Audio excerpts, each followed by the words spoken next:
সবাই আসবে, আসুক। আসবো আবার আর লোক কি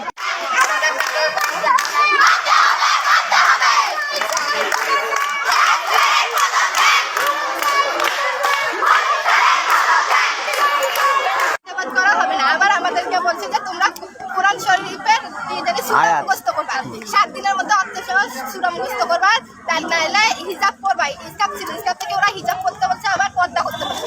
তাই পর্দা না করলে তোমাদের শরীর মেয়েরা ছেলেরা দেখতে পাবে, গাল দেয় ক্লাসে। আবার স্যারেরা বাজেভাবে আমাদেরকে গালি দেয়। তোর ক্লাসে কি বলছে? আমাদের ক্লাসে যে স্যার বললো যে তোমরা হিন্দু মেয়েরা কয়েকজন আছে দাঁড়াও। তারপর আমরা দাঁড়াইলাম, বলতেছে তোমরা হিজাব পড়ো না কেন? বললাম যে স্যার আমরা হিজাব কেন পড়বো, স্কার্ফ পড়বো।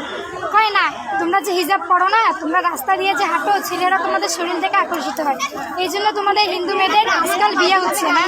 তারপর বাজেভাবে নোংরা ভাষায় গালি দেয় স্যার।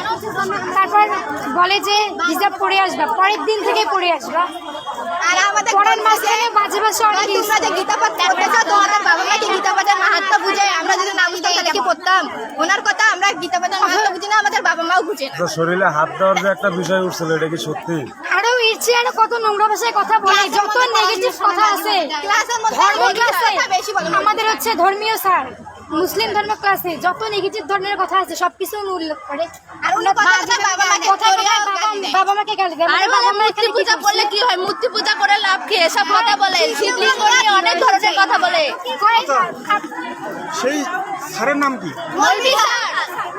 উনি বলে শিবলিঙ্গ পূজা করে, শিবলিঙ্গ পূজা কি বলে কি? এটা তো একটা কালো মূর্তি, সব মাপ ছাড়া, একটা ছোট একটা বড়। তারপর বলে তোমাদের মা বাবা কখনো গীতা পড়ছে? তোমরা গীতার অর্থ জানো যে গীতা পড়তে যাও? অথচ অ্যাসেম্বলি তো ওরা কোরআন শহীদ পড়ে, কোরআন শহীদের অর্থ পর্যন্ত পড়ে। যেখানে অ্যাসেম্বলি 15 মিনিট হওয়ার কথা, সেইখানে 20 মিনিট ভাষণ পর্যন্ত করে।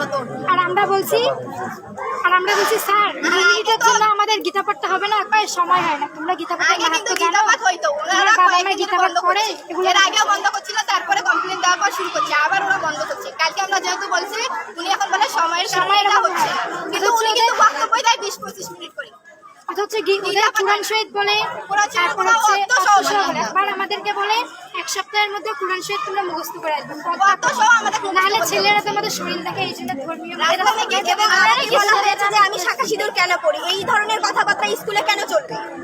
আমি সিঁদুর পড়ি, আমি শাখা পড়ি, সেটা পার্সোনালি আমার ব্যক্তিগত ব্যাপার। টিচাররা এই ধরনের কথা ক্লাসের মধ্যে কেন বলবে? তো আমাকে সবসময় অপমান কেন করা হয়? আর একটু তো আমাদের স্কুলে মা বাবার